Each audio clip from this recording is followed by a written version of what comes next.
Mute level.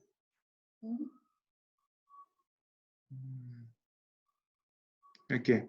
So today we'll be studying vapor compression cycle. So vapor compression cycle is the very fundamental part of refrigeration and air conditioning. So this is the main cycle which governs the heat transfer from a low temperature reservoir, or you can say low temperature source, to a high temperature sink. Okay. So as you know this, if you have if you have remembered the Carnot cycle.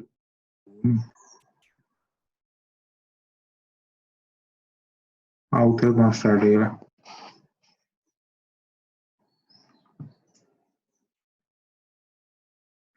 So if you see the reverse Carnot, if you have remembered the Carnot cycle, it was a clockwise cycle, and power was producing in that cycle.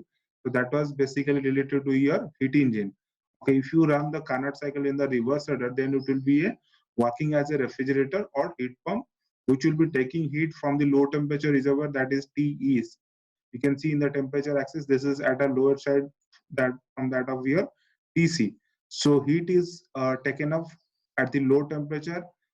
Okay, so once it goes to the what you can say, it's adiabatic or reversible adiabatic compression process. Then at this point, your working fluid has a higher temperature and pressure. Then at this higher temperature, it rejects heat to the sink or high temperature sink. Then again, it comes back to the state 3, where it undergoes expansion, and the working fluid comes back to the original state 4.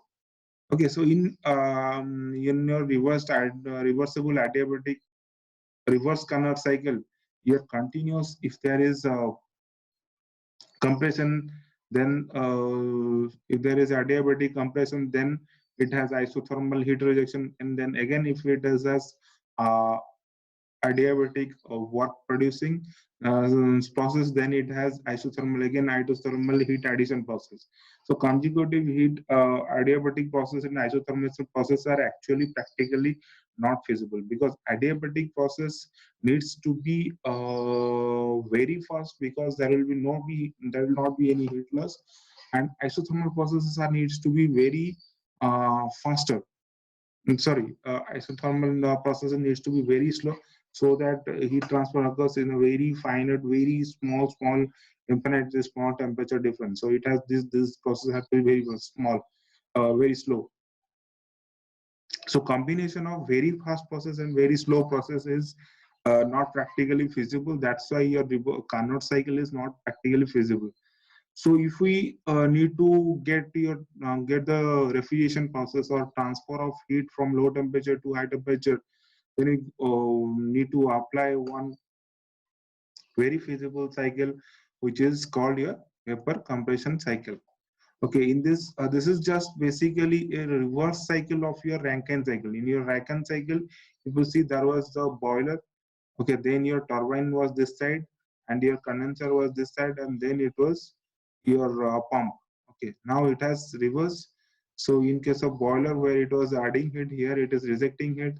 In your turbine, in case of your turbine, your compression is there, and in your condensation, your evaporation is there, where it is added. In Rankine cycle, it was heat rejecting, the working fluid was heat rejecting heat during this process. So this is one kind of reverse Rankine cycle, you can say. If you go to the component part, you can see here. So if then this is the evaporator, then you have the compressor, then you have your receiver. This is kind of storage. So you have your expansion valve, then you have your sorry, this is condenser is there, then you have expansion valve, then you have evaporator. Okay, so in a evaporator is the coil, or is the heat exchanger, which needs to be placed in the space or chamber where your refrigeration has to happen. So it will receive heat from that low temperature source. Okay, so it will extract heat from the low temperature source, and this liquid refrigerant coming from the expansion valve will be evaporated in this coil. Okay, so the the refrigerant, or you can say the working fluid at the inlet of the evaporator is liquid. So once it gets heat, it gets vaporized and converted into vapor at the exit of the evaporator. That's why it is called evaporator. Okay. So now it has taken the heat from this space. Now it is in vapor states. So what will happen in the compressor is that this saturated vapor will be now compressed to a high temperature and pressure line, as you can see in the process 1 to 2. Okay, so this compressor will be compressing the vapor refrigerant from pressure P1 to P2 and T1 to T2. So the pressure and temperature will be high. Then it will pass through the condenser, where it will be rejecting heat to the ambient or any high temperature source. So the exit of the compressor, at the exit of the compressor, the temperature needs to be higher than the cooling medium, which will be extracting heat from the refrigerant. Okay, so the suppose in your domestic refrigerator, you have, if you see the backside of the domestic refrigerator, there is a coil. So that coil is the condenser. So it rejects heat to the ambient. So when your ambient is at 30 degree, then your uh, exit of the compressor or condenser inside the condenser, then the refrigerant needs to be at 35 or 40, so that this will be at high temperature and the ambient will be at low temperature. So heat rejection is possible. Okay. Now once it rejects it, then it becomes again liquid. So it is stored in the receiver. So from receiver, so now your state is liquid. Okay, but the pressure is high. Okay, so we need to lower down the pressure to the evaporator pressure, so that it will be again ready to take the heat at a low temperature. Because your any liquid will be so the boiling point or evaporation temperature or saturation temperature is directly proportional to your pressure. If your pressure is low, then it will be boiling or evaporating at a low temperature. If pressure increases, then your boiling or evaporation will take at a very high temperature. Suppose, let's say for example, water. So if water boils at for in ambient in atmospheric pressure, water boils at 100 degrees Celsius. That is 1 atmospheric pressure, or you can say 1 bar pressure. But if the pressure is increased to 5 bar, let's say, then your water will be boiling somewhere around 120 or 125. Okay, so that's why that's what happens in your pressure cooker. Okay, so in pressure cooker, when your so the vapor is accumulated inside the pressure cooker, the pressure becomes high, so water will not be boiling at 100 degrees Celsius. It will remain as liquid, but its temperature will be more than 100. So the vegetables, whatever is there inside the cooker, will be cooked very faster. So as you can see, so here in your evaporator, now the pressure is low. So again, the liquid is ready, the liquid refrigerant or the liquid working fluid is ready in the evaporator to take the heat from the refrigerated space. Okay, that's what happened in the 3 to 4 is your expansion valve. It is expanding at 4. Again, it is ready to take the heat at evaporator pressure or the low temperatures side.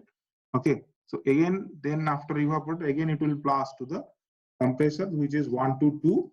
Then this is the 2 to 3 is condensation, which is occurring at condenser pressure or at high pressure, and temperature is also high.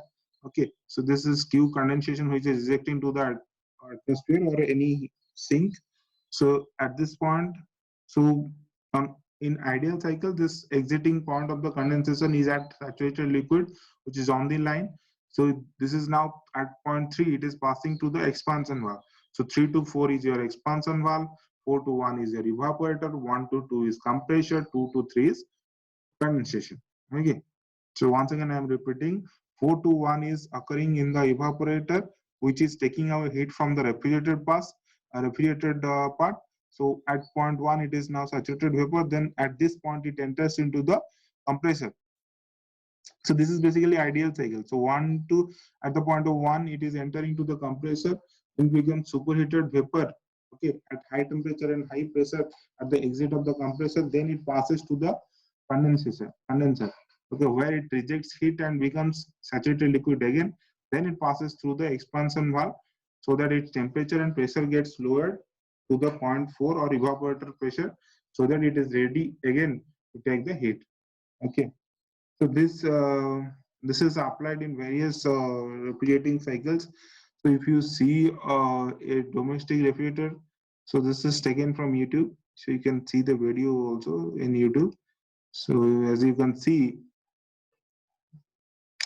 the different parts of a refrigerator. So this is a refrigerator. This is a refrigerator door.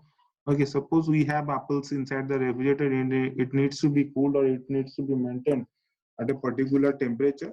So you can see. So you can see that. So the inside So inside chamber of the refrigerator needs to be maintained at a low temperature. So these coils are present inside the refrigerator. These three coils which are present vertically one above the each other. So this is the expansion valve or this is the throttling valve you can say. So this is a capillary tube type. So very fine diameter of around 1 to 3 mm like that.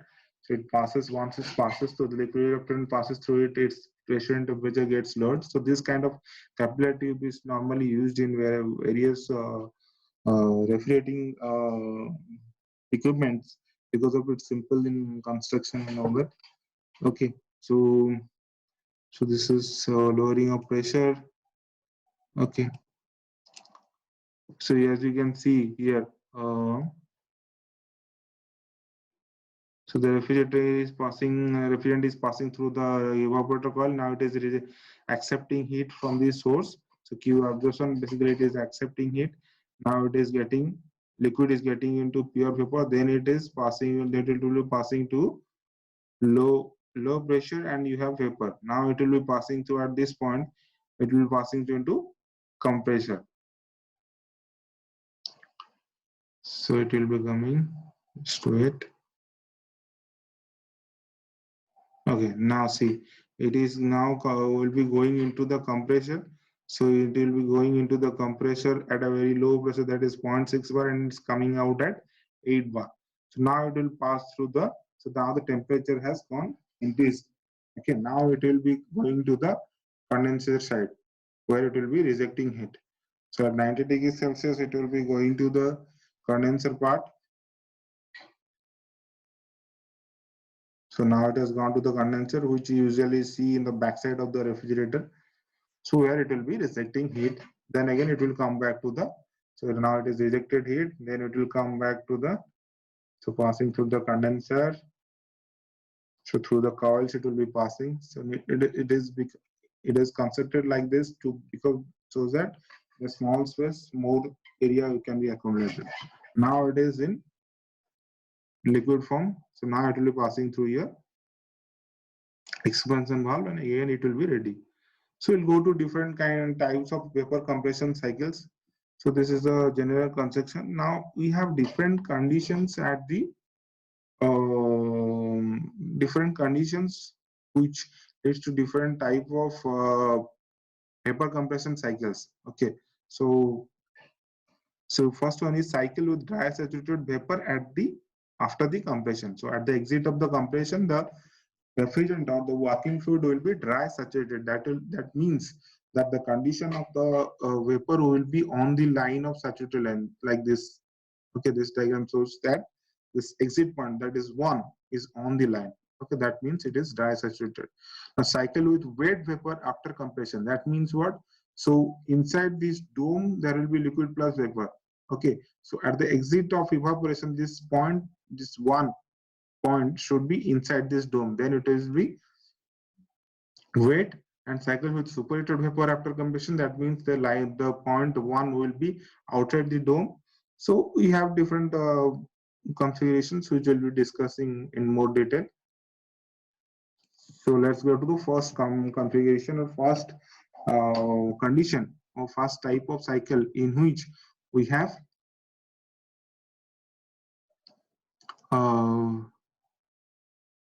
saturated vapor at the end of compression. Okay, so sorry, actually I told it wrong. So it's dry saturated vapor at the after the compression. Okay, so this means after the compression means at point 2. Okay, so 2 will be on the line. Okay, so the first one is saturated vapor at the end of compression. Now at the compression processes from 1 to 2. So at the end of compression means 0.2. So 0.2 is dry saturated. That means that this point will be on the line. As because your compression process for ideal cycle, it is the adiabatic cycle because there is no heat gain or heat loss. So if it is adiabatic, that means your entropy will remain constant, like d delta S. Delta S is equal to dq upon T. So your dq is 0. So that's why it is isentropic process, you can say. So S1 is equal to S2. So therefore, this line or compression line will be vertical to your entropy axis in this TS diagram. Okay. So it is 1 to 2. If you see pH diagram, so it will be inside the dome and your this 0.2 will be on the line. So this will be the your compression process. So rest is your condensation is horizontal because your temperature is remaining constant at TC. So again, expansion is vertical because in capillary tube here nothing happens to the enthalpy value. The enthalpy remains constant. Therefore, it is 3 to 4 years your expansion one. So your enthalpy is remaining constant. 4 to 1 is again constant pressure, constant temperature, heat addition process. So here your liquid or mixed vapor of refrigerant is getting converted into for this condition it is again mixed vapor. So this is constant pressure, constant temperature, heat addition process. Okay, so this is the TS diagram, this is the pH diagram. Okay, so normally your pH charts are given in refrigeration charts, so this will be better for you to understand this so that you can directly get the H values from the charts. So this is constant pressure, this is constant pressure, this is constant enthalpy, this is constant entropy. Okay, so it will be curved. Okay, now your if you know the H values, then it will be very easy for calculation purpose because your so directly the work done in compression can be calculated from H2 minus H1. Similarly, in your refrigerating effect, that is the heat taken by the refrigerant during the evaporator or in the evaporator or during the evaporation process, that is from 4 to 1. So it will be H1 will be higher, so H1 minus H4. Okay, so as your H4 is equal to H3 or which is saturated liquid enthalpy or HF3, so it can be written as H1 minus HF3.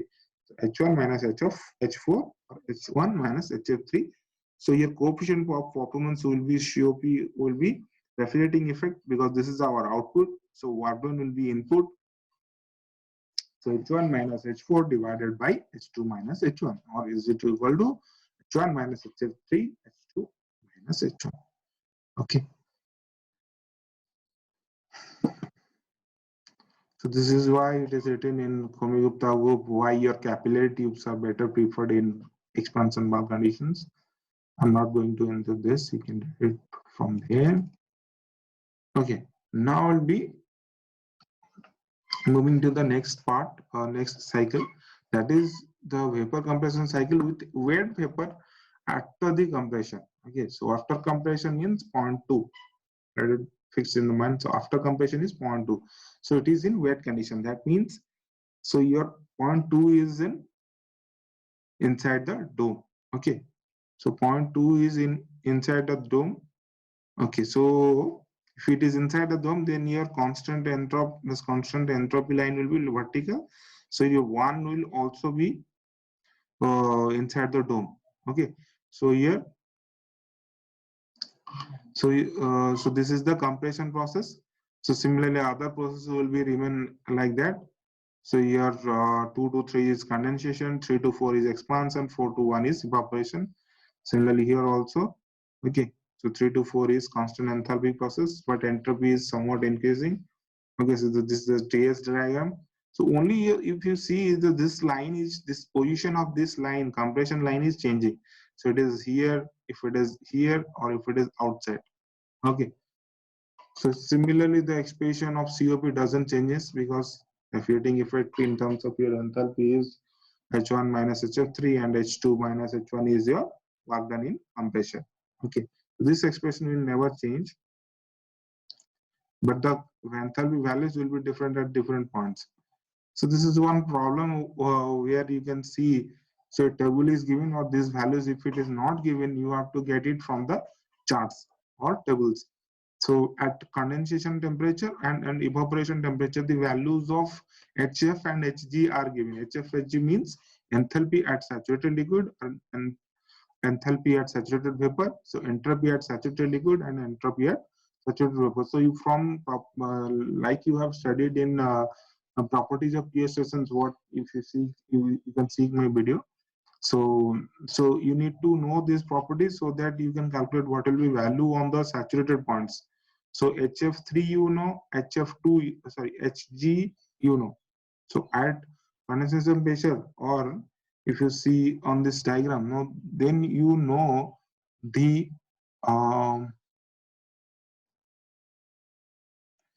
you know the values of enthalpy at this point and enthalpy values at this point, and at this point. So in between this, if you need to calculate, so you need to apply your dryness fraction formula. So that will be, so mixture of, suppose let's say for one you need to calculate what will be the enthalpy. Then it will be HF plus X into Hg minus HF. Why? Because see, at this point it has value HF. So this much enthalpy is there. So during the heat addition process for becoming saturated liquid to saturated vapor, your heat addition process, heat addition is Hg minus HF. So this is for whole conversion of this point to this point. Okay, if it is completed this much, then this is the dryness fraction or X part of the liquid is already converted into vapor. Okay, so that's for X is multiplied. So this is how weight conditions have to be calculated. So you need to know what is the value of X. So if you don't know X, then either S1 or S2 you can know. If S1 or S2 is known, then the X at other point is also known. So entropy of S1 will be equal to entropy of S2. So entropy, if you know the entropy value at one condition, then you can calculate the X value for these 2 points. Okay. So you can similarly apply your, so this is the formula for H. So similarly for S will be also, so this similar formula will be applicable. Okay. So by using that you can, so by using that you can calculate what will be the S value. Okay.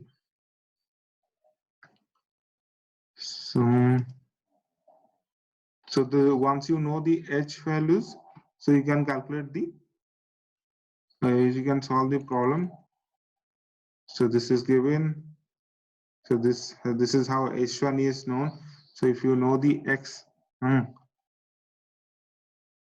so S1 S2 both in terms of X, it is expressed. So it is given that it is at 0.6. Okay, here it is given that during the suction stroke is 0.6. That is at 0.1. The dryness fraction is 0.6. Therefore, it has to use S1 is equal to SF1 plus X into HFG divided by T. So this is the delta S. Okay. So the 0.6 portion is completed. So you're getting S1. Similarly, equating with S2, you can calculate the dryness fraction value.